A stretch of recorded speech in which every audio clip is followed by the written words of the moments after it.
दोस्तों, कुछ समय पहले मैंने आप सबसे कहा था कि अगर आपकी ज़िंदगी में भी कोई ऐसी सच्ची कहानी है जो लोगों को हिम्मत दे सकती है, तो आप कमेंट में मुझे ज़रूर बताइए।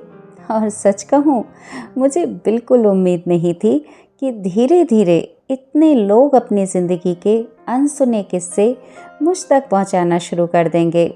आज की कहानी भी ऐसे ही एक दर्शक ने मुझे भेजी है। मैं हमेशा की तरह इस कहानी से जुड़े हर व्यक्ति की पहचान पूरी तरह गोपनीय रखूंगी। इस कहानी की नायिका का नाम मैंने प्रिया रखा है। तो आइए सुनते हैं प्रिया की सच्ची कहानी मेरी जुबानी। मेरा नाम प्रिया है। मैं एक बिल्कुल साधारण परिवार में पली बढ़ी एक लड़की थी, लेकिन मेरी ज़िंदगी बिल्कुल साधारण नहीं थी। बचपन से ही मुझे गाना, नाचना, नाटक करना और लोगों के बीच रहना बहुत पसंद था। स्कूल में जब भी कोई सांस्कृतिक कार्यक्रम होता, मेरा नाम लगभग हर प्रोग्राम में होता था। स्टेज पर जाना मेरे लिए डर की बात नहीं थी, बल्कि खुशी की बात थी। और धीरे धीरे ये शौक सिर्फ स्कूल तक सीमित नहीं रहे। मुझे रेडियो पर गाने का मौका मिला। दूरदर्शन के कुछ धारावाहिकों में भी मैं छोटे छोटे किरदार निभाए, मॉडलिंग भी की और अपनी क्षेत्रीय भाषा की कुछ फिल्मों में भी काम करने का अवसर मिला। जब पहली बार मैंने खुद को टीवी पर देखा, तो पूरे परिवार की खुशी देखने लायक थी। मम्मी की आंखों में गर्व था और पापा हर मिलने वाले से मुस्कुराकर कहते थे, ये हमारी बेटी है। उनकी वो मुस्कान आज भी मेरी सबसे प्यारी यादों में से एक है। मुझे घूमना फिरना, नई जगह देखना, नई चीज़ें सीखना और हर दिन कुछ नया करना बहुत अच्छा लगता था।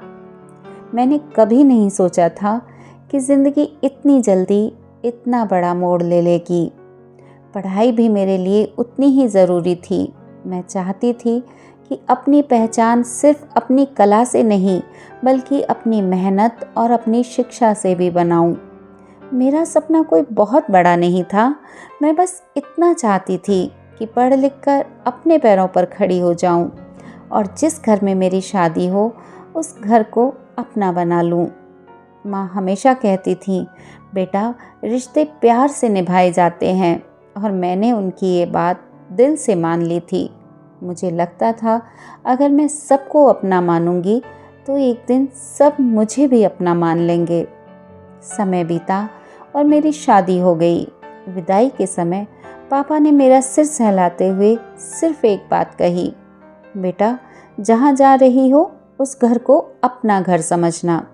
मैंने रोते हुए कहा, जी पापा। उस समय मुझे बिल्कुल नहीं पता था कि जिस घर को मैं अपना बनाने निकली हूँ, उसी घर में एक दिन मुझे अपने अस्तित्व के लिए लड़ना पड़ेगा। शादी के शुरुआती कुछ दिन हर नई दुल्हन की तरह मेरे भी हंसी खुशी बीते। मैंने पूरे मन से उस घर को अपनाने की कोशिश की।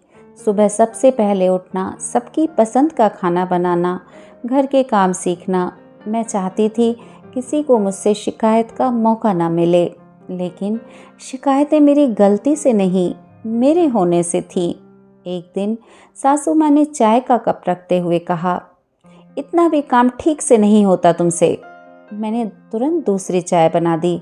सोचा गलती मेरी होगी, लेकिन अगले दिन वजह चाय नहीं थी। कभी रोटी, कभी सब्जी, कभी घर का कोई और काम। धीरे धीरे मुझे समझ आने लगा, यहाँ गलती सुधारी नहीं जाती, यहाँ गलती ढूंढी जाती है। एक दिन घर में कुछ महिलाएं आई हुई थीं। मैं चाय देकर वापस लौट रही थी, तभी पीछे से सासू माँ की आवाज़ आई, इसे कितनी बार समझाया है, अपने पति से कहो कि कुछ अच्छा करे, ऐसे कब तक जिंदगी चलेगी। और बैठक में हल्की सी हंसी गूंज उठी। मैंने कुछ नहीं कहा, चुपचाप रसोई में लौट आई। लेकिन उस दिन पहली बार मेरी आंखों में आंसू नहीं थे, एक सवाल था, क्या मेरी पूरी ज़िंदगी ऐसे ही बीतेगी? उस रात मैंने अपने पति से कहा, तुम्हें बुरा नहीं लगता जब हमारे बारे में ऐसी बातें होती हैं? उन्होंने बहुत शांत आवाज़ में कहा, लोग हैं, बोलने दो। मैंने फिर पूछा, लेकिन कब तक? उन्होंने कोई जवाब नहीं दिया। उसी रात मैंने पहली बार महसूस किया कि सबसे ज़्यादा अकेलापन भीड़ में नहीं, अपने ही कमरे में होता है। और शायद मेरी असली लड़ाई यहीं से शुरू हुई। उस रात मुझे बिल्कुल नींद नहीं आई। बार बार सासू माँ के ताने और मेरे पति की चुप्पी मेरे कानों में गूंज रही थी। मैंने बहुत देर तक छत की तरफ देखते हुए खुद से सिर्फ एक सवाल पूछा, क्या मैं पूरी ज़िंदगी ऐसे ही जीती रहूँगी? उस सवाल का जवाब किसी और ने नहीं, मेरे अपने मन ने दिया। नहीं, अगर हालात बदलने हैं तो किसी को पहला कदम उठाना होगा। और अगले ही दिन मैंने अखबार का रोज़गार वाला पन्ना खोलना शुरू कर दिया। जहाँ भी कोई भर्ती निकलती मैं उसे घेर लेती, फॉर्म लाती और शाम को अपने पति के सामने रख देती। एक दिन उन्होंने पूछा, तुम ये सब क्यों कर रही हो? मैंने उनकी आंखों में देखते हुए कहा, क्योंकि मुझे भरोसा है तुम इससे कहीं बेहतर कर सकते हो। उन्होंने हल्की सी मुस्कान के साथ कहा, कोशिश करूँगा। उनका ये छोटा सा जवाब मेरे लिए उम्मीद बन गया। एक के बाद एक कई फॉर्म भरे गए, कई परीक्षाएं दी। आखिरकार एक अच्छी प्राइवेट कंपनी से इंटरव्यू का बुलावा आया। मैंने पहली बार भगवान के सामने हाथ जोड़कर कहा, बस इस बार हमारी सुन लीजिए। कुछ दिनों बाद उनकी नौकरी लग गई। उस दिन मुझे लगा शायद अब हमारी ज़िंदगी बदल जाएगी। लेकिन मुझे कहाँ पता था ये खुशी ज़्यादा दिनों की मेहमान नहीं थी। करीब मुश्किल से 2.5 महीने बाद उन्होंने एक दिन बहुत सहज आवाज़ में कहा, प्रिया, मैंने नौकरी छोड़ दी। मैं कुछ पल उन्हें देखती रह गई। बस एक ही सवाल था, क्यों? उन्होंने सिर्फ इतना कहा, मन नहीं लग रहा था। उस दिन मैंने किसी से कुछ नहीं कहा, लेकिन उसी रात मैंने एक और फैसला लिया। अगर ज़िंदगी बदलनी है तो अब मुझे खुद बदलना होगा। उस दिन के बाद मैंने किसी को बदलने की कोशिश छोड़ दी। अब मुझे खुद को बदलना था। मैंने अपनी पढ़ाई फिर से शुरू कर दी। जब मैं शादी होकर आई थी तो मैं सिर्फ ग्रेजुएट थी, लेकिन आगे की पढ़ाई मैंने अब शुरू की। लेकिन सिर्फ पढ़ाई से घर नहीं चलने वाला था, इसीलिए मैंने एक प्राइवेट स्कूल में बच्चों को पढ़ाना भी शुरू कर दिया। सुबह घर का काम, फिर स्कूल में पढ़ाना और रात को अपनी पढ़ाई। कई बार लगता था दिन में 24 घंटे नहीं, शायद 48 घंटे होने चाहिए। समय बीता और भगवान ने मुझे जुड़वा बच्चों का आशीर्वाद दिया, एक बेटा और एक बेटी। मेरी दुनिया अब और भी खूबसूरत हो गई थी, लेकिन जिम्मेदारियां भी दुगनी हो चुकी थी। हमारे घर की छत पर टीन का एक छोटा सा स्टोर नुमा कमरा था।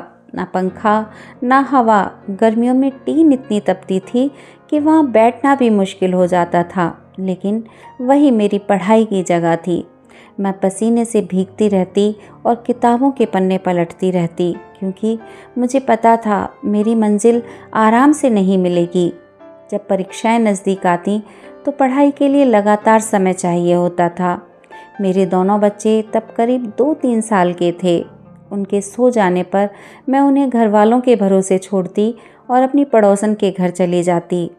उसका घर भी छोटा था, पढ़ने के लिए कोई कमरा नहीं था, बस घर के पीछे एक पुराना खाली बाथरूम था। वहीं बैठकर मैं अपनी तैयारी करती। एक दिन पड़ोसन हंसकर बोली, प्रिया, कोई बाथरूम में भी अपनी पढ़ाई करता है? मैंने भी मुस्कुराकर कहा, जब सपने बड़े हों तो जगह नहीं देखी जाती।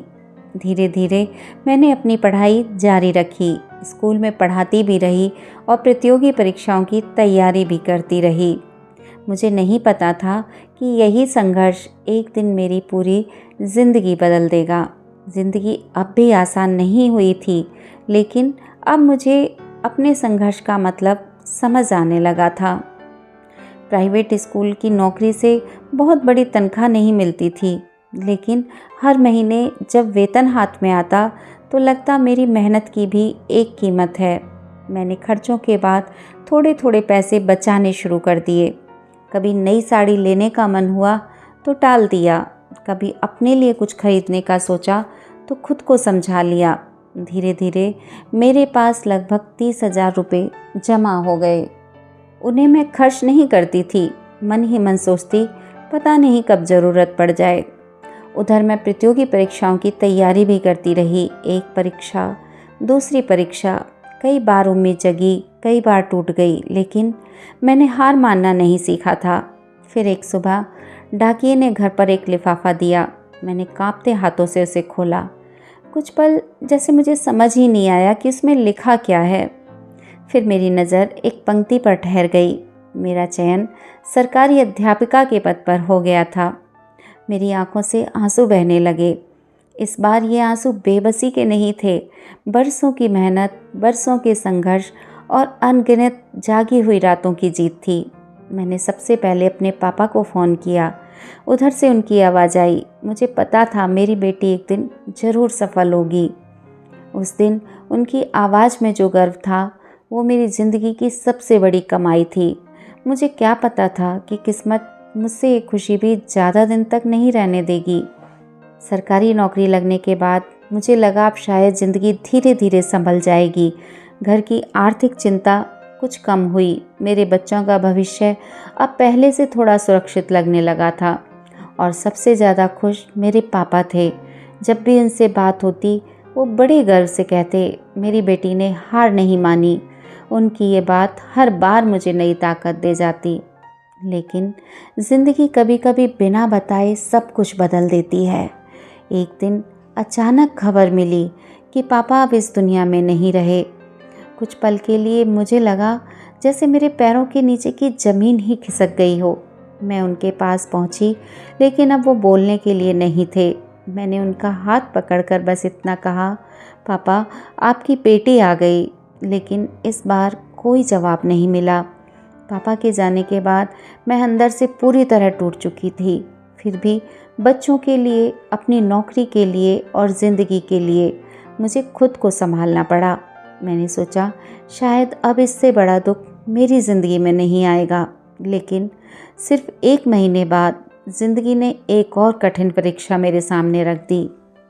पापा को गए अभी 1 महीना ही हुआ था। मैं खुद को संभालने की कोशिश कर रही थी और एक दिन मेरे पेट में तेज़ दर्द शुरू हो गया।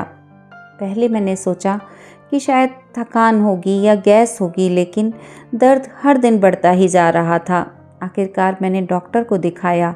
कुछ जांचें हुई और रिपोर्ट देखकर डॉक्टर ने गंभीर आवाज़ में कहा, आपके गॉल ब्लैडर में पथरी है और अब इंतज़ार करना ठीक नहीं है। उन्होंने रिपोर्ट मेरी तरफ बढ़ाते हुए कहा, स्थिति ऐसी है कि जितनी जल्दी हो सके सर्जरी करानी पड़ेगी। अगर देर हुई तो गॉल ब्लैडर फट भी सकता है। मेरे पैरों तले ज़मीन खिसक गई।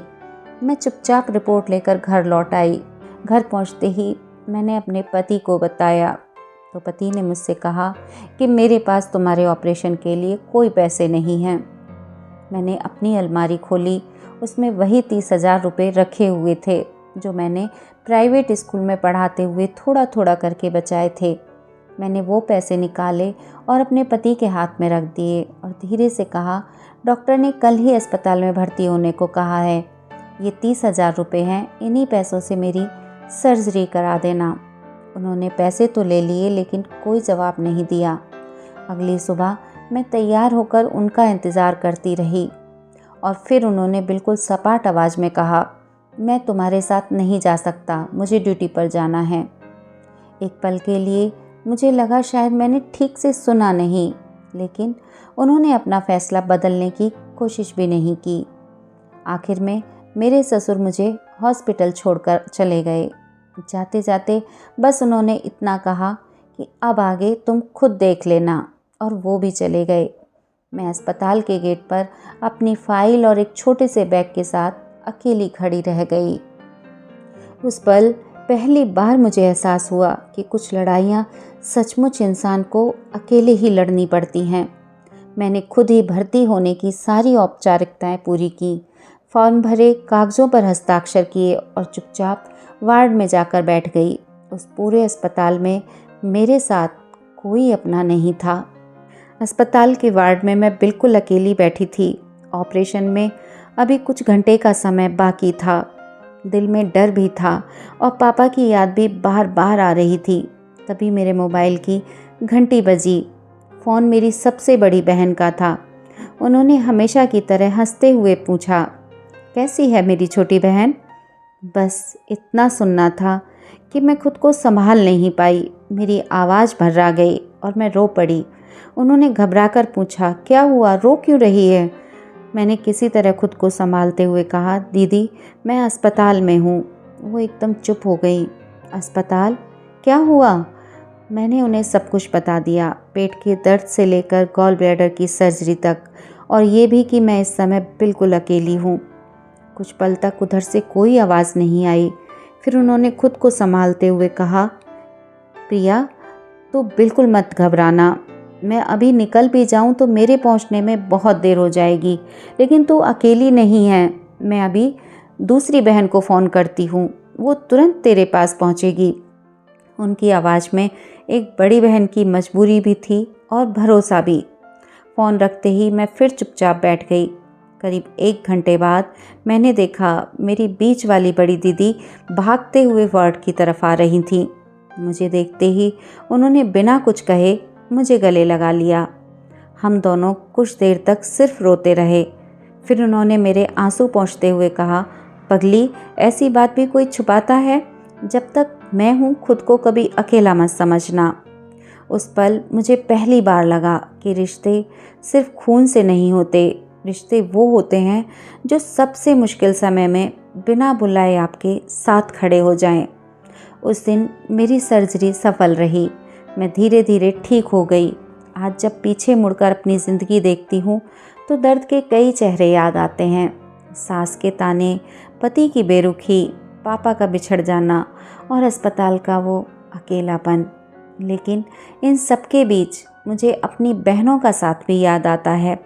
शायद इसीलिए आज भी मेरा विश्वास जिंदा है कि भगवान जब एक रास्ता बंद करता है तो किसी अपने को दूसरा रास्ता बनाकर भेज देता है।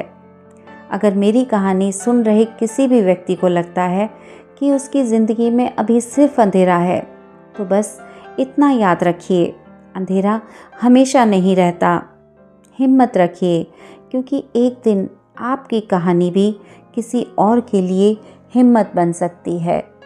दोस्तों, अगर प्रिया की यह सच्ची कहानी आपके दिल को छू गई हो तो वीडियो को लाइक ज़रूर करें और इसे उन लोगों तक पहुंचाएं जिन्हें आज हिम्मत की ज़रूरत है। और अगर आपकी ज़िंदगी में भी कोई ऐसी सच्ची कहानी है जिसे आप दुनिया तक पहुंचाना चाहते हैं तो नीचे कमेंट में सिर्फ लिखिए, मेरे पास भी एक कहानी है। मैं खुद आपसे संपर्क करूंगी और आपकी पहचान पूरी तरह गोपनीय रखूंगी। फिर मिलते हैं एक और ऐसी ही सच्ची कहानी के साथ। तब तक अपना ख्याल रखिए।